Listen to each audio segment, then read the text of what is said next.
Um crime que choca. Preste atenção nessa história. Quando eu estava assistindo o Gotino. Olha, impressionante essa história aqui. Um adolescente, 14 anos. Ele teria matado o pai, a mãe e o irmão de apenas 3 anos. E ainda tentou esconder o crime.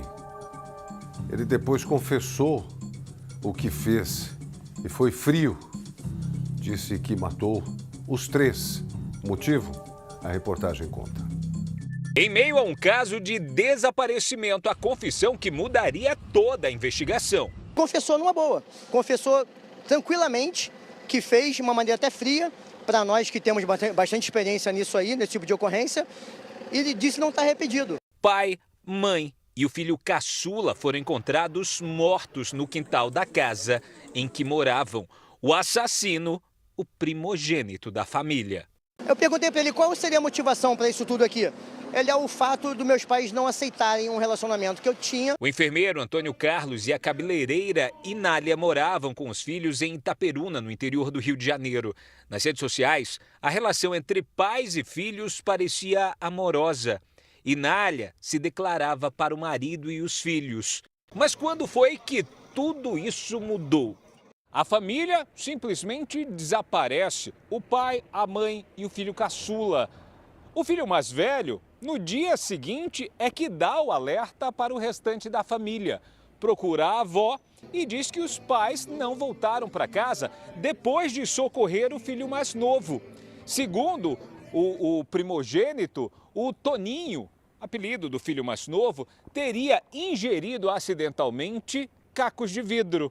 Inclusive, segundo o adolescente, existiria sangue na casa. Assustados, os pais teriam ido então socorrer a criança de 3 anos de idade e não voltaram para casa.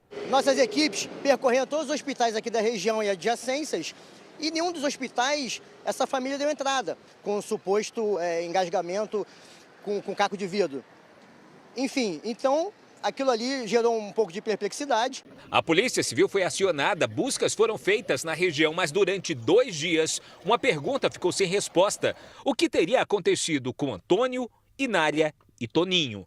Um mistério para a polícia que logo após o registro do boletim de ocorrência de desaparecimento, começou buscas pela cidade. Antônio, Inália e Toninho teriam simplesmente sumido. Só que com o andar das investigações, a polícia conseguiu encontrar em cantos da casa algumas manchas que não seriam compatíveis com o ferimento de uma criança. A quantidade de sangue existente no local era bem compatível, muito superior do que o simples acidente doméstico, né? E muito do local já havia sido desfeito. Inclusive algumas vestes com sangue, já havia algum princípio de foco de incêndio nessas roupas.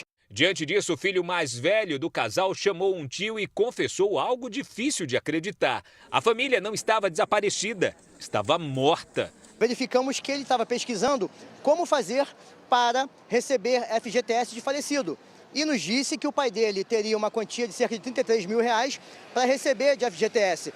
Então, até que ponto a motivação seria uma ou outra, ainda não está definida. Um adolescente de 14 anos seria capaz de agir sozinho?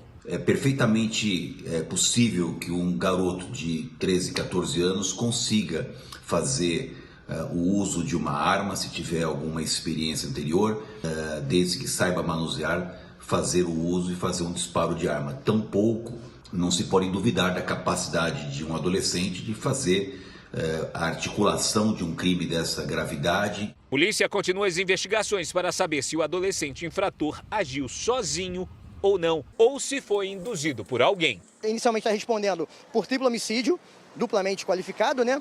Porque é recurso que impossibilitou a defesa das vítimas, estavam dormindo, né? E também utilização de arma de fogo, tá? E motivação fútil. Ele não se arrependeu, né? Diz que não se arrepende do que fez, né, Gardinho? Ele disse que não se arrependeu e que faria tudo novamente. E foi premeditado, né? O garoto que acabou planejando todo o crime. Nós ouvimos na reportagem comentário do comandante Diógenes e a polícia segue com as investigações. Lembrou muito aquele caso do garoto Pesseguini, né, que também fez a mesma coisa. Agora, nesse caso aqui, um detalhe a mais, né? Ele segurou a onda, sabe? A investigação continuava, a polícia tentando verificar o que aconteceu. Ele foi dissimulado, né? Ele foi dissimulado, segurou só uma hora que ele falou, quer saber, eu vou confessar, falou pro avô, o avô falou pra polícia. Essa foi a história, realmente muito trágica essa história. Uma tragédia mesmo, hein?